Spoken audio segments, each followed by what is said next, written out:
নমস্কার বন্ধুরা, কেমন আছেন? আশা করি ভালো আছেন।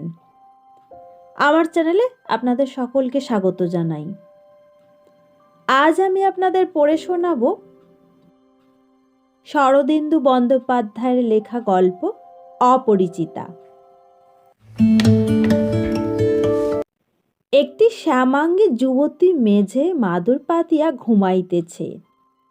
এলো চুলগুলি বালিশের ওপর বিশ্বস্ত, অধর পানের রসে রাঙা হইয়া আছে, গায়ের কাপড় কিছু শিথিল।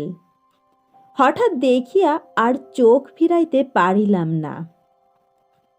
লুচ্চা মনে করিয়া ঘৃণা করিবেন না, এমন মাঝে মাঝে সকলেই হয়। আমি বিবাহিত লোক, 10 বৎসর ধরিয়া দাম্পত্য জীবন অতিবাহিত করিতেছি। আজ হঠাৎ গ্রীষ্মের দ্বিপ্রহরে এই নিদ্রালসা যুবতীকে দেখিয়া আমার যে এমন আত্মবিস্মৃতি ঘটিবে তাহা আমি নিজেই কোনো দিন ভাবিতে পারি নাই। ঘরে ঢুকিয়া মাদুরের ওপর চোখ পড়িতেই চমকিয়া উঠিয়াছিলাম। কিছুক্ষণ দ্বারের কাছেই দাঁড়াইয়া রহিলাম। যুবতীর শিয়রে খোলা জানালা দিয়া অপর্যাপ্ত আলো প্রবেশ করিয়াছিল। লোভী আলো যেন লুব্ধতা সংবরণ করিতে না পারিয়া বিস্তবসনার অঙ্গে ঝাঁপাইয়া পড়িয়াছিল।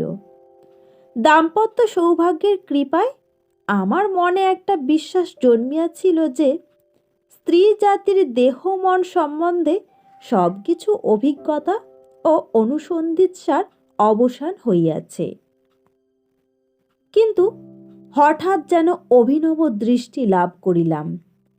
সচরাচর যে 8 পৌরে দৃষ্টি দিয়া জগব্যাপার নিরীক্ষণ করিয়া থাকি তাহা পরকলার মতো খসিয়া গেল।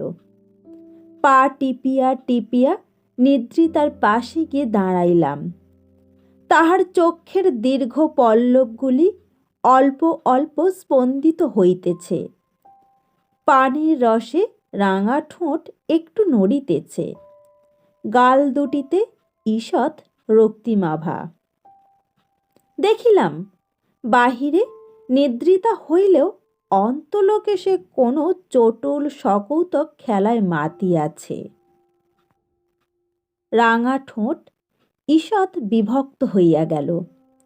শুনিলাম অধস্ফুট কণ্ঠে সে বলিতেছে, রাজার দুলাল যাবে আজি মোর। কি সর্বনাশ! কবিতা রাজার দুলাল! এ যে অতি বড় দুঃস্বপ্নেও কল্পনা করিতে পারি নাই।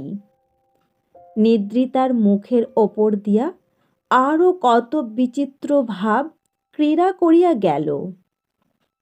আমি নিঃশ্বাস রোধ করিয়া দেখিলাম, বুক গুরু গুরু করিতে লাগিল।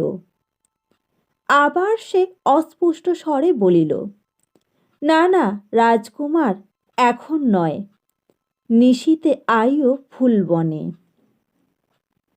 নাভি হইতে তালু পর্যন্ত শুকাইয়া কাঠ হইয়া গেল। সত্যই তো, এ নারী আমার সম্পূর্ণ অপরিচিতা। চোখে যেমন নূতন দেখার স্বাদ পাইতেছি, মনেও তাই। কি আশ্চর্য! 10 বৎসর বিবাহ করিয়াছি, একসঙ্গে উঠিতেছি বসিতেছি, একদিনের জন্য কখনো ছাড়াছাড়ি হই নাই। অথচ হঠাৎ দারুণ ভয় হইল। তবে কি এ সে নয়? এতদিন ধরিয়া যাহাকে চিনিবার ভান করিয়াছি, সত্যিই তাহাকে চিনি না? নিদ্রিতার গায়ে প্রবল নাড়া দিয়া বলিলাম, ওগো, 3টে বেজে গেল, ওঠো ওঠো। গৃহিণী নিদ্রা ভাঙিয়া সটান উঠিয়া বসিলেন। বলিলেন, এসেছ? পাওনাদার মিনসে এসেছিল, বলে গেছে। এই তো আমার চিরপরিচিতা। প্রকাণ্ড হাঁপ ছাড়িয়া বাঁচিলাম। বলিলাম, চুলোয় যাক পাওনাদার। এখন চট করে এক পেয়ালা চা তৈরি করে দাও তো দেখি, গলাটা ভারী শুকিয়ে গেছে। বন্ধুরা, আজকের গল্প এখানেই শেষ। গল্প পাঠ ভালো লাগলে ভিডিওতে একটা লাইক, এবং আপনি যদি আমার চ্যানেলে নতুন হয়ে থাকেন তবে অবশ্যই চ্যানেলটিকে সাবস্ক্রাইব করে পাশে থাকতে ভুলবেন না। সকলে খুব ভালো থাকবেন। সকলকে অনেক অনেক ধন্যবাদ আমার পাশে থাকার জন্য। নমস্কার।